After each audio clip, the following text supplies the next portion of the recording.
Namaskar and welcome to Express News with me Deepika, your window to quick and crisp news and updates from the country and the world. Let's begin. India has achieved the major milestone of administering 100 crore doses COVID-19 vaccine under the nationwide vaccination drive. President Ramnath Kovind said the country has created milestone after completion of 100 crore doses of COVID-19 vaccination across the country. Vice President M. Venkaiah Naidu has congratulated Team India on the stupendous achievement of administering 100 crore doses. He appreciated all the frontline healthcare workers, scientists, vaccine manufacturers, central and state governments for their dedication and hard work in achieving this landmark feat. Prime Minister visited Ram Manohar Lohia Hospital in New Delhi this morning as the country achieved the milestone of 100 crore COVID-19 vaccination coverage. Prime Minister was received by Union Health Minister Mansukh Mandavia. Prime Minister congratulated India on crossing 100 crore vaccinations. He expressed gratitude to the doctors, nurses and all those who worked to achieve this feat. In a tweet, the Prime Minister said India has scripted history. He said that the country is witnessing the triumph of Indian science, enterprise and collective spirit of 130 crore Indians. WHO DG Tedros Adhanom Ghebreyesus has also congratulated India on hitting the 1 billion mark milestone. Prime Minister Narendra Modi inaugurated the Infosys Foundation Vishram Sadan at National Cancer Institute in Chachar campus of AIIMS in New Delhi via video conferencing. 806-bedded Vishram Sadan has been constructed to provide accommodation facilities to the accompanying attendants of the cancer patients.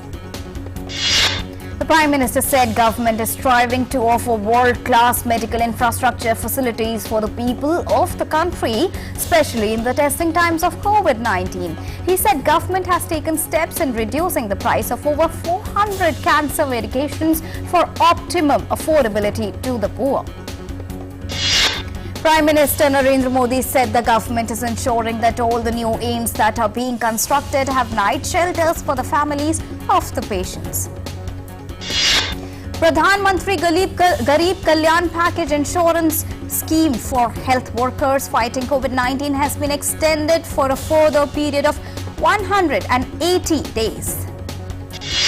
Defence Minister Rajnath Singh today addressed the members of the Consultative Committee for the Ministry of Defence in Bengaluru. Defence Minister said India has set a target of 35,000 crore rupees export in aerospace and defence goods services by 2024 and 25. Union Home Minister Amit Shah along with Uttarakhand CM Pushkar Singh Dhami and Governor retired Lieutenant General Gurmeet Singh conducted an aerial survey of the rain-affected areas of Uttarakhand.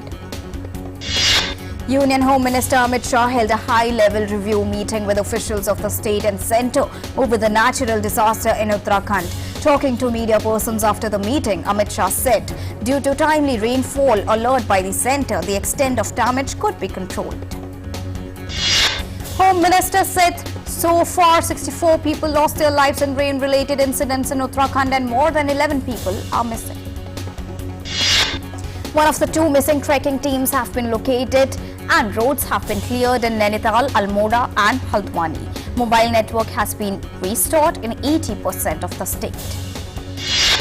Home Minister said there has been no tourist casualties so far due to heavy rains in Uttarakhand. More than 3,500 people were rescued and more than 16,000 precautionary evacuations were done.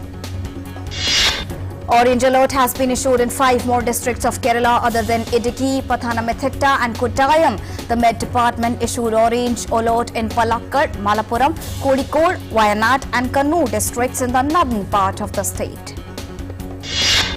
The Cabinet has approved release of an additional installment of dearness allowance to central government employees and dearness relief to pensioners. Speaking to reporters in New Delhi on Cabinet decision, Information and Broadcasting Minister Anurag Singh Thakur said dearness allowance for central government employees has been hiked 3% from 28 to 31%. Cabinet Committee on Economic Affairs has approved PM Gati Shakti National Master Plan, including institutional framework for rolling out, implementation, monitoring and support mechanism for providing multi-modal connectivity. President Ramnath Kovind exhorted legislators of Bihar Assembly to take vow for the development of the state. Speaking at the inaugural function of the centenary celebration of Bihar Legislative Assembly building, President said aspirations of the people should be taken care and democratic values must be maintained. The recovery of 17,561 patients in the last 24 hours has increased the cumulative tally of recovered patients since the beginning of the pandemic to 3,34,95,808. India's recovery rate stands at 98.15%. Recovery rate is currently at its highest peak since March 2020. Less than 50,000 daily new cases that is being reported for 116 consecutive days now. 18,454 new cases were reported in the last 24 hours. The active caseload remains below 2 lakh mark and is presently at 1,78,831. Active cases presently constitute 0.52% of the country's total positive cases, which is lowest since March 2020. The testing capacity across the country continues to be expanded. The last 24 hours saw a total of 12,47,506 tests being conducted. India has so far conducted over 59.57 crore cumulative tests. While testing capacity has been enhanced across the country, weekly positivity rate at 1.34% remains less than 3% for the last 118 days now. The daily positivity rate reported to below 48%. The daily positivity rate has remained below 3% for last 52 days and below 5% for 135 consecutive days now. The 30-share Sensex on Thursday plunged 336 points to end at 60,924. The 50-share Nifty today dropped 89 points to end at 18,178. The gold prices on Thursday were marginally high by 39 rupees at the MCX to 47,538 rupees per 10 gram. Silver prices, on the other hand, were down by 87 rupees at the MCX to end at 65,520 rupees per kilogram. The Indian rupee settled 1 paisa higher at 74.87 against the US dollar. Crude oil was marginally down by 4 rupees or 0.06% to end at 6,215 rupees. Fuel prices were raised again on Thursday. Petrol prices have been hiked by 35 paise. Petrol is selling at 106.54 rupees per litre in the national capital. Prices of diesel were also hiked by 35 paise on Thursday. Diesel is selling at 95.27 rupees per litre in Delhi. Central Board of Direct Taxes has issued refunds of over 92,961 crore rupees to more than 63,23,000 taxpayers between 1st of April to 18th of October this year. CBDT has said that refunds of 23,026 crore rupees have been issued in over 61,53,000 cases, and corporate tax refunds of 69,934 crore rupees have been issued in over 1,69,000 cases. World battles COVID-19. More than 24 crore 29 lakh people have been infected by the coronavirus so far, while over 22 crore have recovered from the virus. The number of COVID people that have lost lives to the virus account to over 49,39,000 worldwide. The United States continues to be the worst affected country by the COVID-19 pandemic. Over 4 crore 60 lakh people in the country have so far been infected by the COVID-19, while more than 7,51,000 people have died in the US due to the virus.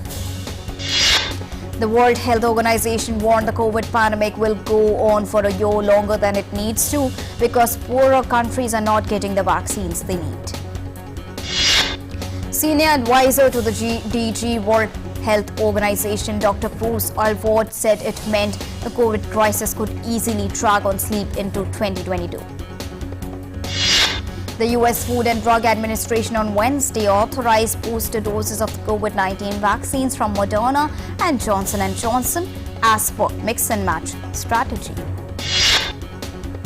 Health chiefs in the UK have been urging the government to legally enforce some of the COVID-19 prevention measures as coronavirus infections in Britain continue to spike over the 40,000 mark daily. As the mandatory use of face masks in the Argentine capital of Buenos Aires was lifted on Wednesday, locals ponder on whether or not to continue protecting themselves against the COVID-19. In Brazil, senators accused President Jair Bolsonaro for crimes against humanity. Earlier, they had dropped a recommendation from their draft report that he be charged with genocide and homicide over the handling of the country's COVID-19 outbreak. In Nepal, the death toll after 3 days of heavy rain triggered landslides and flash floods rose to 77 today after rescuers recovered 34 more bodies. Meteorologists have attributed activation of 2 weather systems at once for the change in weather pattern of the Himalayan nation. Authorities have warned of more rain in the next few days. Russia's President Vladimir Putin will not attend the UN COP26 climate summit in Glasgow, the Kremlin said on Wednesday. Putin will not be flying to Glasgow as per Kremlin spokesman Dmitry Peskov's COP26 takes place in Scotland's largest city from 31st of October to 12th of November. Russia's decision is seen as a blow to efforts to get leaders to negotiate a new deal to stall rising global temperatures. The Moscow format of consultations on Afghanistan took place in the Russian capital on Wednesday. The Deputy Prime Minister of Afghanistan, Abdul Salam Hanafi, led the Taliban's delegation at Moscow talks and called on the US to unfreeze Afghanistan's assets, saying the money is for the Afghan people. Opening the meeting, Russian Foreign Minister Sergei Lavrov called the Moscow format one of the most demanded mechanisms on the Afghan settlement. The United States pulled out of the talks citing logistical reasons. The Russian diplomat said that their goal is to achieve sustainable peace in Afghanistan, prevent the territory against third countries, and forming an inclusive government is a key to success. Britain and New Zealand have reached agreement in principle on a free trade deal designed to reduce tariffs, improve services trade, and take London one step closer to membership of a broader Trans-Pacific trade agreement. The groundbreaking deal was agreed over a virtual call between British Prime Minister Boris Johnson and New Zealand Prime Minister Jacinda Ardern after 16 months of negotiation. The U.S. Ambassador to the United Nations, Linda Thomas-Greenfield, has said the U.S. has offered to meet North Korea without preconditions and made clear that Washington has no hostile intent towards Pyongyang. The U.S. Ambassador to the UN was speaking to media after the Security Council meet over North Korea's latest missile launch. North Korea has been subjected to UN sanctions since 2006, which have been steadily strengthened in a bid to cut off funding for Pyongyang's nuclear and ballistic missile programs. The measures include a ban on ballistic missile launches. Supporters and critics of Ecuadorian President Guillermo Lasso took to the streets of Quito on Wednesday to protest in favor of and against labor reforms proposed by the government. Nearly 2,000 houses have been destroyed by the lava flow so far, with thousands evacuated. Rivers of lava poured from Cumbre Vieja volcano on Wednesday. A drone footage shows the aerial view of the Swiss city of Bern, which is surrounded by alpine mountains. With 144,000 inhabitants, the Swiss capital is built around the Ahr, the longest river that both rises and ends entirely within the country. The drone footage also shows the cyclotree, an elaborate medieval clock tower with moving puppets, is probably the city's most famous sight. Historic London music venue KAPOOR, where the likes of Madonna, Prince, Amy Winehouse and Coldplay have performed, will reopen next spring following $100 million revamp. The refurbished 50,000 square feet venue will offer music artists a 360-degree stage as well as a more intimate setting and also broadcasting, recording, live streaming facilities.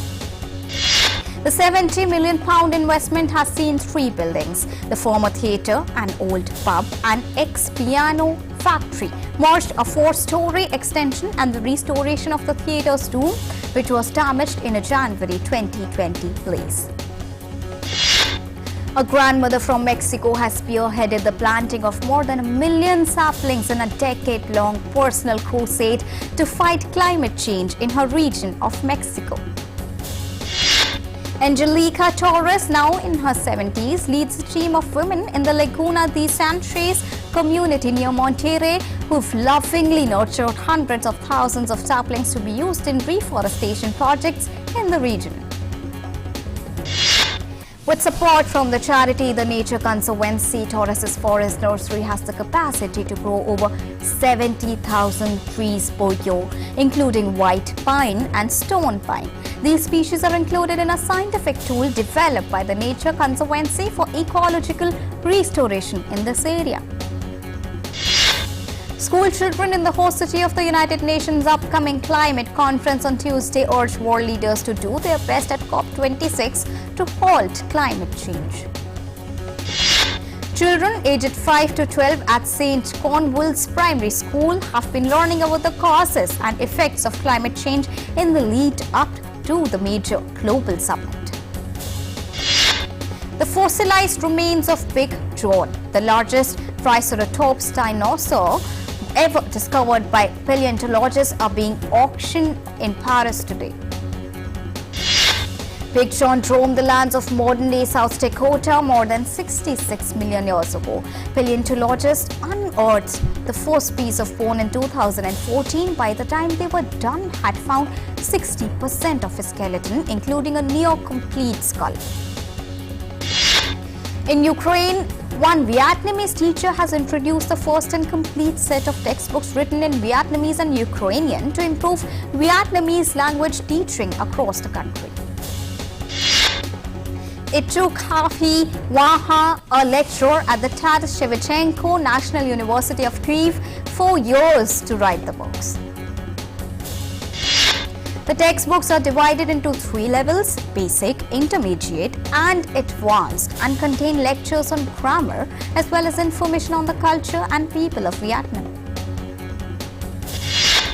A do-or-die match for Bangladesh in the T20 World Cup qualifiers today. Bengal Tigers will face Papua New Guinea in today's match. Rasibandia Dosa hit a stunning unbeaten century of 51 deliveries as South Africa pulled off an extraordinary run chase to beat Pakistan. David Miller slammed 22 off the final over to seal the win. Afghanistan stifled West Indies with a true display of hitting inside the power play. Afghanistan won the toss and opted to bat in their warm-up fixture against the West Indies in Dubai. India, who was up against Team Australia at T20 World Cup cricket warm-up match, bagged its second warm-up win with demolishing Australia. All the Indian batters contributed to the 8-wicket win. Sri Lanka defeated Ireland by 70 runs in the T20 World Cup qualifier match to make it to the Super 12. Playing first after losing the toss, Sri Lanka scored 171 for the loss of 7 wickets.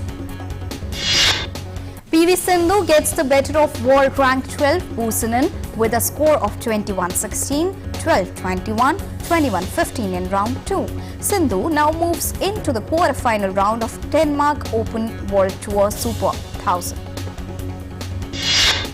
Barcelona's teenage forward Ansu Fati has agreed a new contract that runs until 2027, the La Liga club announced on Wednesday. FIFA President Gianni Infantino said on Wednesday he wanted to see consensus over plans for a biennial World Cup and changes to the international match calendar after facing fierce criticism from European federations. Manchester United registered a resounding victory against Atalanta at Old Trafford in a thrilling match played last night in the UEFA Champions League. Defending champions Chelsea beat MALMO by 4-0 from the first half. Chelsea showed a great game and did not give any chance to MALMO's team. Amazon Prime Video has released a trailer of its upcoming original movie Tibak. The Curse is Real, starring actors Imran Hashmi and Nikita Datta in the lead roles. Amazon Prime Video has given the green light to the new season of its highly acclaimed psychological thriller Breathe Into the Shadows. Actor Rani Mukherjee has finished her shooting for Mrs. Chatterjee vs. Norway. Bollywood actor Shahid Kapoor is all set to light up the screens by playing a paratrooper in his next title, Bull. The film will star Shahid in the lead as a paratrooper on the battlefield. The Illumination Entertainment and Universal Pictures sequel Sing 2 has been added to the Los Angeles Festival's lineup and is scheduled to have its world premiere on 14th of November. Actors Hubert Poindexter, Jessica Allen, Michelle Prada, Noam Kate and Ben Robson have been set as leads opposite Colin Farrell and Mel Gibson in The Continental, the prequel to the Keanu Reeves film series John Wick. Game of Thrones star Nathalie Emmanuel and the Twilight Saga actor Michael Sheen have been roped in to lead the cast of Sky original movie Last Train to Christmas. Emmy-winning actor Zendaya is going to be honored by the Council of Fashion Designers of America for her red carpet style choices. Actor Emily Blunt has bagged a role in veteran filmmaker Christopher Nolan's new film Oppenheimer.